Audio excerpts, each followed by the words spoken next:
It's my birthday. Yeah? Well, happy birthday.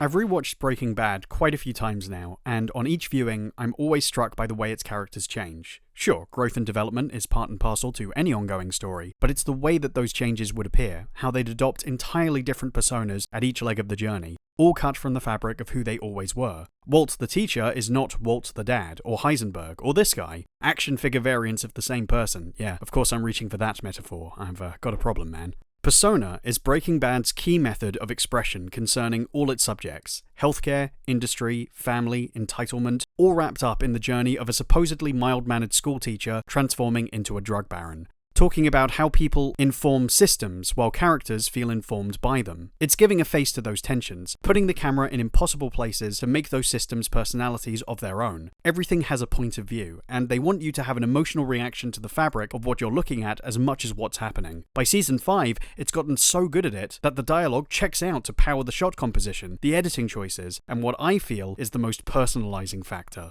the music. Goodbye to everyone. Music was what tied those details together, gave them an attitude. It's why a roadside hot dog joint becomes an ironic source of fun, why a process designed to create addicts became about different levels of personal satisfaction, and why, when a crappy RV was torn apart by a digger, you almost wanted to cry.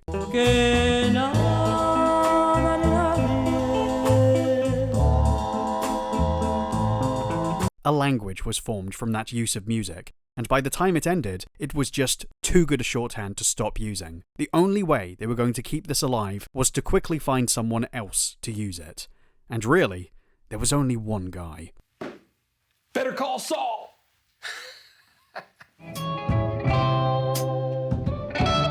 Walt's criminal lawyer, Saul Goodman, would pick up the ball in a spin-off prequel exploring how such a big personality came to be, and how he became so connected with Albuquerque's criminal underworld. The discovery that it was one of many facets of who this person was originally, James McGill, became a fascinating story in its own right, watching this desperate underdog put upon by the legal system, beset by his own destructive habits and his mentally ill brother, slowly developing ways to skirt the law that built the colourful persona we came to know and love. And now, in some respects, pity.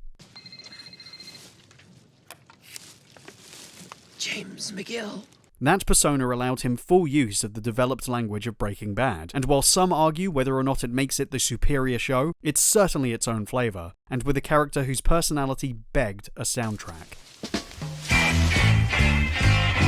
Saul's use of music was, for the first 4 seasons, such a standout example of what had been learnt, in both what was originally composed and what was sourced, sometimes even within the show's actual in-universe soundboard. I talked about this pretty extensively a few years back, getting into how every track pulled from who Jimmy was and what he was becoming, and it was a constant delight to hear what they'd come up with. What wild way they'd score these amazing montages, juxtaposed against his pragmatic, sometimes girlfriend, Kim Wexler, unsure if Saul Goodman was driving her away or pulling her in even closer. We, like Kim, found ourselves assessing Jimmy, becoming fans of this person, and therefore now nervous about seeing him become that other guy. And for me, that exact fear was capped by a musical choice from a certain Swedish hit. And someone way down here loses someone dear.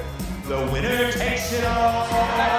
BCS's all-or-nothing principles were embodied by that statement, and with Chuck gone, the warmth within Jimmy was starting to fade into something we once wanted to see, but now began to dread, knowing whose victory it was really heralding at the end. The winner takes it all. Sorry guys, if you want the full thing, you gotta watch that video again. I got caught red-handed. But all of that was without knowing exactly how this was going to finish, thanks to the show's most genius move, starting every season with moments from Jimmy's future, living in hiding as a Cinnabon manager, well beyond the timeline of Breaking Bad and with no clue as to what would happen next. This is always the fear when you make statements on unfinished programs. How far off the mark are you going to be? Were those thoughts preempting what they were really trying to achieve? Real-world events kept the wait even longer than we expected, and expectations were high. I don't think, in the end, what we got was entirely what we thought it might be at all, but that's no bad thing. Very much the opposite. Seasons 5 and 6 brought qualities of their own I liked very, very much, and ended in a way that honoured everything I'd grown to love. But what it really nailed, what the final season in particular managed to land perfectly, was its understanding of how to represent its characters and situations through music, managing to define the personality that, at the very end, tells us who Jimmy will be from now on.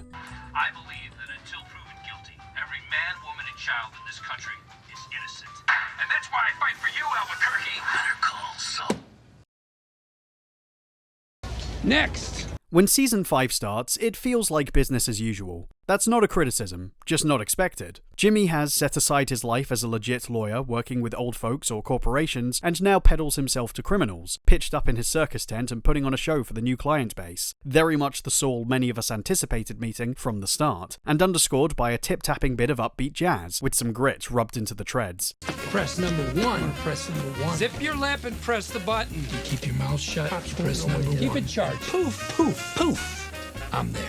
The image could even have been what you thought a Better Call Saul show might have looked like once, from top to bottom. And certainly there were moments of that when things weren't quite so hot and heavy. However, this is just the start of his new lease on life, with things quickly rolling into another kind of sound that, compared to what we've had before, feels a lot more familiar. The creators did talk about the expected transition into Breaking Bad territory when it came to the music, and I think that's the case for both sides of it, original and sourced. Saul started as a much more upright show, even with all of its darker edges, and I think the soundtrack reflected that, a sense of class or history, things that defined it a little differently. However, for me, the 50% off sequence is the one that feels the most like Breaking Bad, and not just because of the characters, almost templates of the guys Saul will find himself enabling later. We're in new territory, taking the point of view of Saul's consequences, and the weirder, dynamic sound brings with it a troubling vibe that will only get worse as things go on.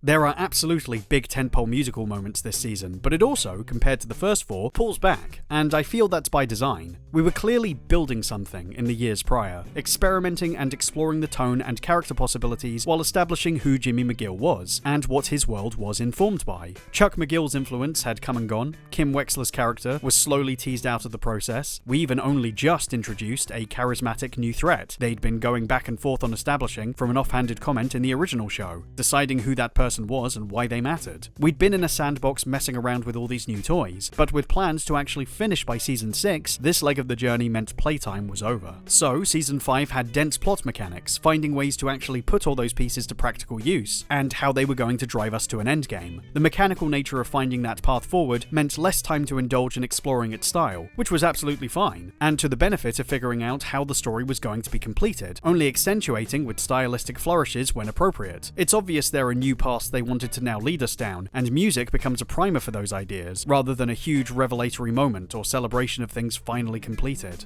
There are a few musical beats that stick out though. The standout episode, Bagman, a tense self-contained mission where Saul is forced into an impossible situation, as he, now unable to get back safely, is escorted through the desert with huge wads of cash. Brilliantly directed by Vince Gilligan, it's the closest in feel to Breaking Bad's 5th season, but doesn't forget where it came from. The capper is in the start of the following episode, where we see Saul pushing on while Kim worries about his return, leading to a reprise from a previous episode. In that sequence, we had the characters close together while emotionally drifting apart, and now the song shows the two physically separated by a huge distance while trying to find their way back. But things are so distant that the lyrics are starting to fall away.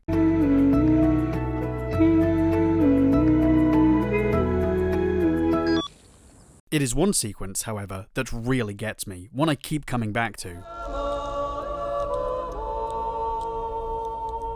Just as Saul is called in on a favour established way back in Season 1, he's suddenly up to his neck in trouble, forced to leave behind his sweet treat. And I'll let director Michael Morris talk a little bit about what he was going for. This seemed so interesting right off the script, this notion that this one little ant finds such a promised land, finds some success, and then before he knows it, he's overrun by the filth, and carnage.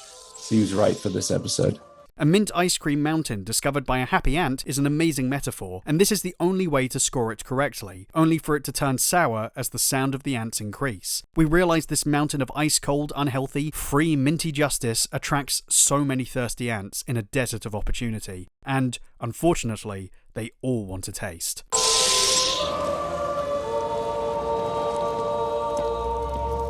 In the same way that Michelle MacLaren put her stamp on Breaking Bad, I feel Morris did the same with this moment onwards, perhaps helped by that scoring, and not also because his name happens to have alliterative M's. Interesting though. So, with all that set up, it makes sense that, when Season 6 finally began, Morris would shake things up again, immediately taking a turn as its black and white ties are slowly met in a brilliant in-camera trick by colours. It's hard not to be moved. An almost seamless tour through what is clearly the former house of Saul Goodman, in a time after his career has collapsed, spying cameos of items from his life and from the previous seasons in what the director described as a ballet of action between the camera, the extras, and of course, the music. The track in question is very particular. This is a cover of a famous tune performed by Jackie Gleason's orchestra, the man who invented what we now know as easy listening music, and who was, very tellingly, a comedian. Evoking a clear feeling of the past, of great nostalgia, within that context a range of emotions and tones are put across, almost like what people claim you experience during a death, as the laughter, hopes and tears are all touched on before they're put away one final time. It's true for the characters within the show and the people putting the sequence together, but equally true for all of us at home who had been following for so long, knowing this will be the definitive final chapter on something we've been affected by too. It's the perfect primer for what will be the season where the good times have to end. The nice things we enjoyed going back into the toy box, reflecting on everything this person used to be. It all makes sense. We could only have it good for so long. It becomes all but obvious when we think again of the choice of the music, for as the title tells us, those days of wine and roses have truly come to an end. That, going forward, becomes the palette of the final season. Taking those interesting, sad, and funny flavours, the source music choices ramp up a notch, and reflect a variety of different tones, almost an overture creating all the beats to come. A super bland bit of classy piano occupies the background of one of Saul's uglier performances as he enacts the start of a new plan. A couple cycle down an uptown Albuquerque suburb, the soundtrack bopping with an old-school carefree vibe underscored by their disdain for the actions of their neighbours, all as they help to hide a drug baron. Yes, these are the best things alive. A montage, set to what almost feels like a German eulogy, focuses on the smallest details, triumphant in what it's creating, but incredibly sad for what it represents, giving sound to a detail that will, unfortunately, prove many people's undoing.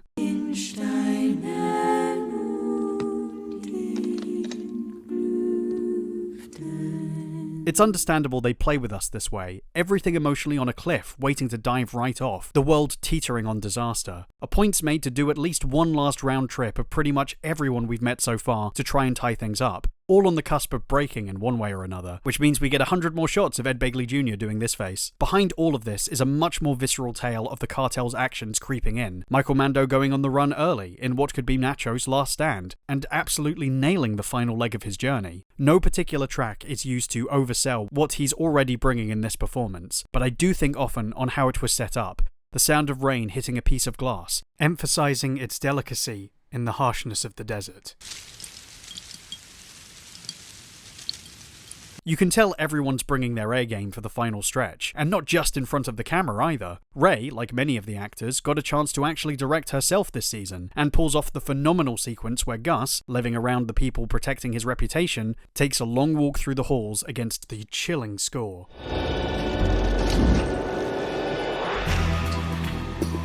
Who came up with that song? I don't know Yeah, that that song either. was someone's decision, like, early on. We got it from Thomas Golubic, our phenomenal music supervisor.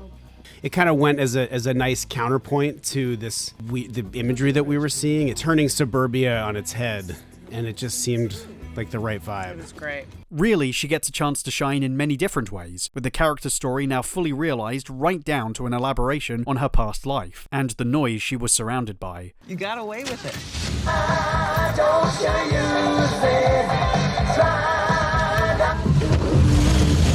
series spent a long time getting us to understand and invest in Kim Wexler, suggesting by many to have acted as an audience surrogate, attracted to the qualities Jimmy exhibited from the start, but nervous about the encroaching personality of Saul, unsure how to approach it. We've seen her journey as a clearly capable lawyer, but not enjoying her victories. The success of her allyship with Mesa Verde, not that different from the criminals Saul has begun to make contact with. She looks upon Kevin Wachtel's row of banks with great ambiguity, bringing to mind Gus's chain of Los Pollos restaurants, which, as we know now, were simply ways to serve himself rather than make sure we got to have delicious chicken.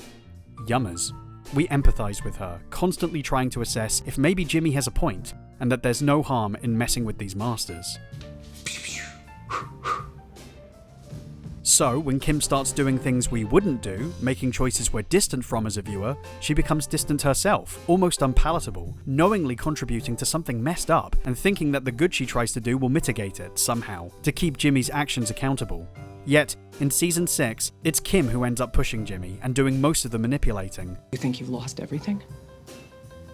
You have no idea. I would argue other characters end up becoming the voice of the audience. Rich Schweikart began life as another obstacle for Jimmy, clearly bending the truth to win, but we see he does recognize the good in both of them, and most importantly, actually handles Kim's internal issues with great care, even knowing that she's acting out. Rich is, deep down, a man of conscience too. Someone who pursued his high-end career with good intentions, making Kim and Jimmy look even more like children when they try to rail against him. Are you trying to protect the firm from what?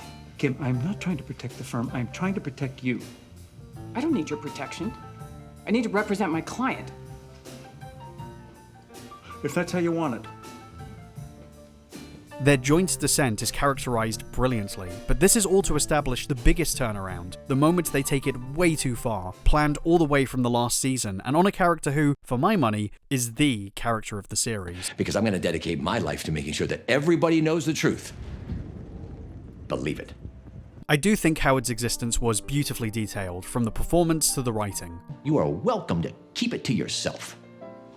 Because I don't care. We all knew he served as the antagonist of sorts, a straightforward rich guy who seemed outwardly perfect and maybe a little dismissive of things he didn't understand or experience himself.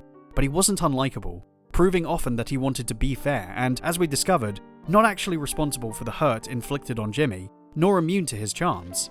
I always liked you, Jimmy. Remember? I used to call you Charlie Hustle. You're smart. You're scrappy. You're a go-getter. You don't wait for things to happen, you make them happen. What they built was someone who stood in the way and made terrible miscalculations, yet wasn't unjustified, and showed remorse in a way Jimmy began to not. The moral compass turned 180 on James as he found himself at the crossroad of becoming Saul. Howard shown as always stepping in too late to make things right, as Jimmy would impotently inflict his insecurities onto him, in an effort to be the danger. You can't conceive of what I'm capable of! I'm so far beyond you! Lightning bolts shoot from my fingertips! But Jimmy, unlike Walt, could never be that, and Howard served as an immovable object that he couldn't properly affect. It was a conflict we knew, somehow, eventually, was going to be addressed, and not only did that happen, the way it was scored was something else.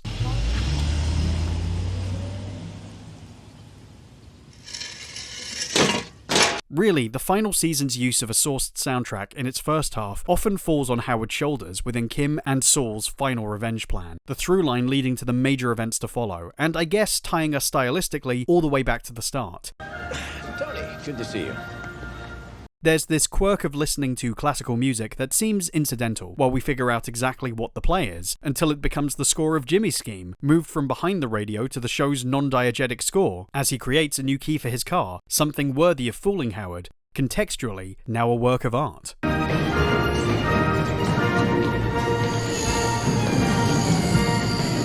There's Jimmy's annoyance at his smooth funk CD when he drives his car at first, only to, when things are working out, actually get into it. Thomas Golubic chose a track for the scene where we see Howard interacting with his wife for the first time, Dreamer's Holiday, seeing it as his internal monologue, willing himself to make things work in what we now discover is a less than ideal relationship. Help yourself to happiness and sprinkle it with mirth. Close your eyes and concentrate and dream for all you're worth. Howard's soundtrack is completely earnest. It's never something he doesn't believe or enjoy, never a comment against his character, even when it's making sometimes ironic comments on it, yet consistently used by others to belittle him and pull at the edges of who he is. Of course, he doesn't feel threatened because he thinks he can handle it, and does, finally letting Jimmy get some of what he wants, and rocking that assumption to a confident track. If there's ever a chance for them to enter a fair fight, it's one Howard will always win. You've mistaken my kindness for weakness. I'd like to think that tonight made a difference. Howard's underscored by total conviction, creating a subtle and sad disconnect from himself and everyone else, which makes his eventual breakdown so tragic. And when their scheme works, for the first time, through just the sound of the scene, it makes the two of them look almost inhuman. Which is going to make all of you, I believe, very satisfied. Howard's mistake was not living well, because we realise he actually wasn't. It was refusing to stoop to their level, and makes this sequence even more horrifying. Not because he has to go, but because it's not an exit of his choosing, as Howard, once again, walks in at the wrong moment. I think I'm in the middle of something. There's really no need to...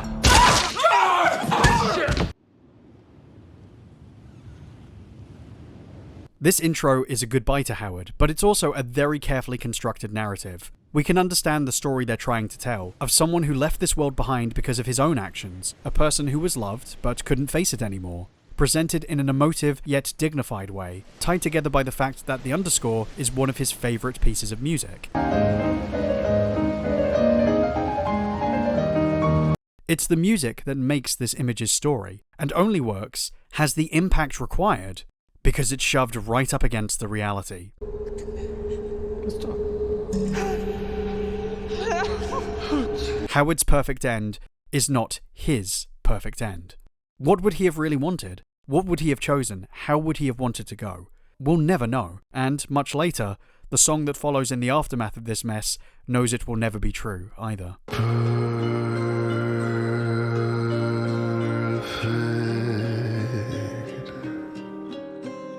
Perhaps this is what sets the stage so perfectly for Saul's own demise. The two moments live in contrast, a drawn-out reminder of the good times against a short farewell to something that never was, but neither leaving on the terms they defined. Control is pretty much handed over to the law of Breaking Bad's sense of cosmic justice. Kim now almost controlled by Dave Porter's intense score, returning to the sound of the original show with what sounds like a heartbeat ramming into the speakers.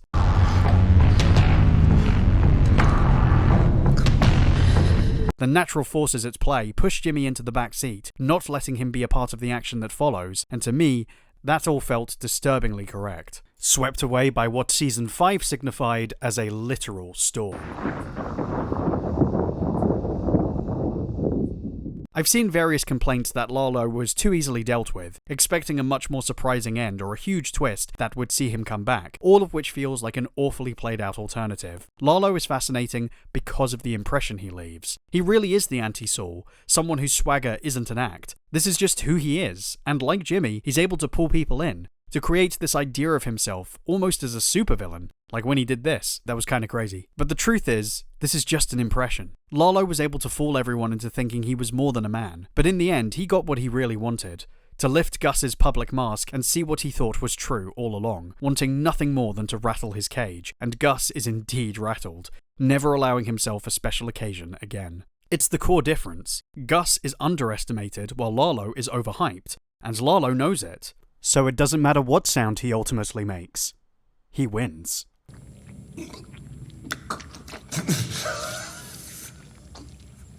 The mask is pulled off to the entire universe to that point, everything now completely honest and laid bare, and I think the reading from Ray Seahorn of this single word is what kickstarts the sound of everything to follow. Because I was having too much fun.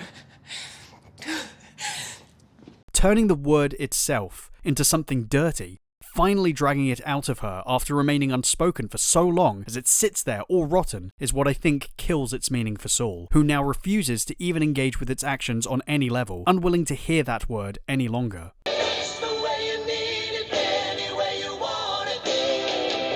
A buddy of mine remarked that for Saul, the headset is the way he drowns out the existence of Jimmy's conscience, a ritual that begins as soon as he wakes up. It's a sound that carries him all the way to work, the transformation finally complete, and in a world that will never be silent on Jimmy again.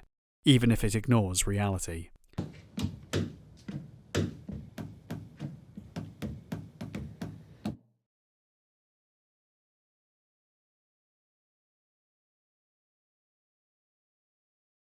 Of course, things don't go completely silent just yet.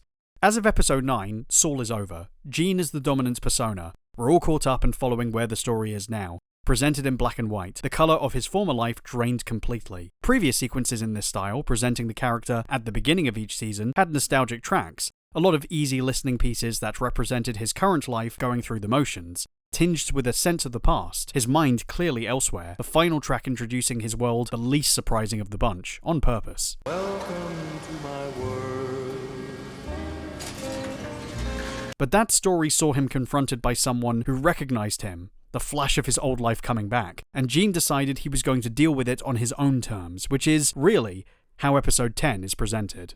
The face of the crook may have changed due to very understandable scheduling conflicts, but my sister sees that as working in the show's favour. Gene adjusting his reality from the fear of being caught to what it really is. Two guys out of their depth who don't really pose an issue if dealt with correctly. We see them going through one last scheme, laying down the pieces of a plan that in theory should allow Jimmy to walk away from Saul once and for all. And at the realization it might work, something happens. Something special.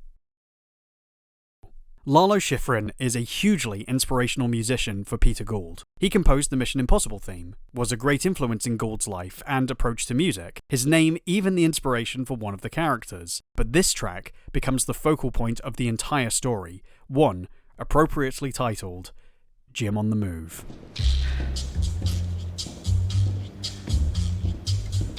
It starts small, the character waking up as he rediscovers his rhythm. Just a couple moves for now, nothing crazy. The layers start to come in, percussion, woodwind, feeling out the parameters of the space. All good? Great. We're having fun now. We can do this. Brass.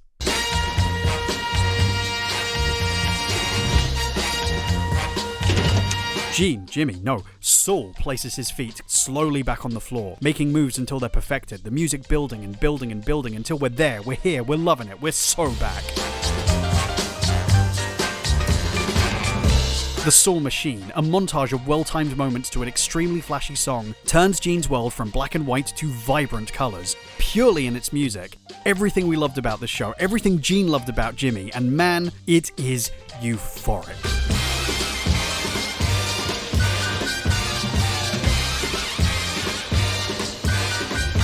For me, this is the cue of the series. A huge, indulgent dive back into the world of Saul, the equivalent of an emotional clip show, reminding us of the fun we had while watching that character and all the reasons we tuned in to see how things would shape up week after week. This was Saul. This is why we're all here. This is what we wanted. And it's also episode 10. Unlike Breaking Bad, Saul was consistently made up of 10 episodes per season. Season 6 makes the only exception by continuing for another 3, almost physically representing a less than perfect finish. The seams fall apart, the plans become more sinister, and Gene starts to become a persona as destructive and dangerous as Saul, even if it's for somewhat different reasons.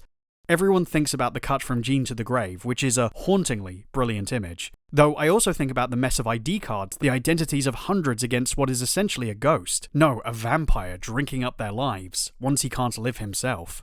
It cannot be a part of me, for now it's part of you.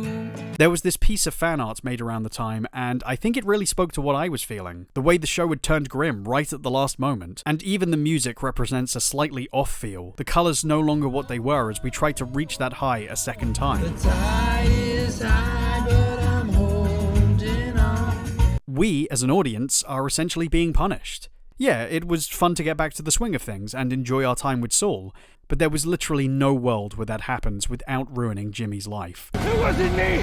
It was Ignacio! He's the one. Reality even breaks at this point to reveal glimpses of his life in Breaking Bad, showing us the other side of his debut episode, though again, not particularly emphasized with any great score. I think this is all to better juxtapose what's happening within that episode in Breaking Bad, treated as a hugely comedic episode, right down to a funny musical riff and a sequence where Walter is attempting to cover for their crimes. Just go and leave you alone. But there's no humor to be found, knowing now where it all leads. Jimmy approaching the doors of the school with no indication of what he's about to start.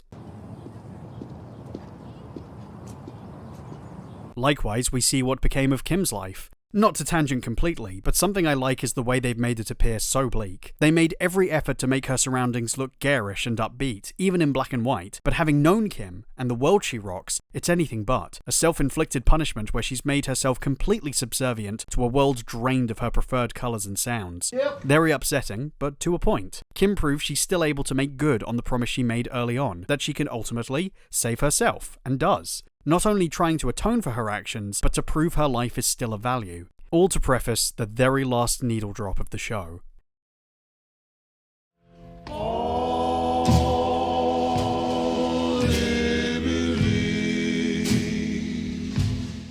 Throughout, there's been a kind of biblical reading. The law is Jimmy's altar. It's a code he worked through, and he was able to pull off various miracles, but he began twisting it, perverting the justice his brother fought for, no matter the justification, which is why the very last track represents, or at least feels like it presents, a repentant servant of God. It's not very long or very big. It's a man humbling himself before the universe and accepting that he is not a faultless God, but a servant, and that his duty now, using his powers responsibly, is to enact one final miracle.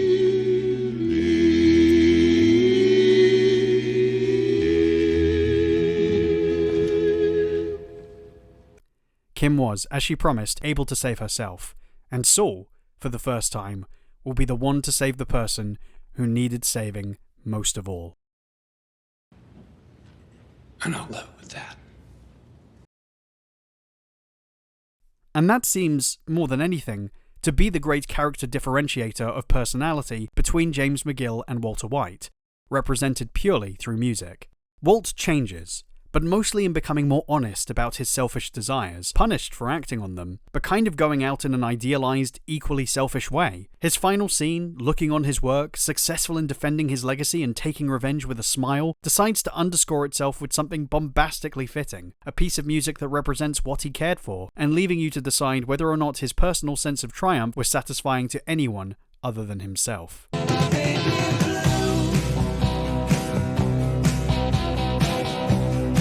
Jimmy's cue never comes. Saul was summoned in all his colourful glory and got walked into his own variation of a wrestling theme in his shiny jacket, but only so he could kill that person and save another man's life at the altar of justice, closing the loop of responsibility. The one reward he's given is a visit from Kim, maybe the final visit, and as a hint of colour from their former life returns, underscored by something else familiar too.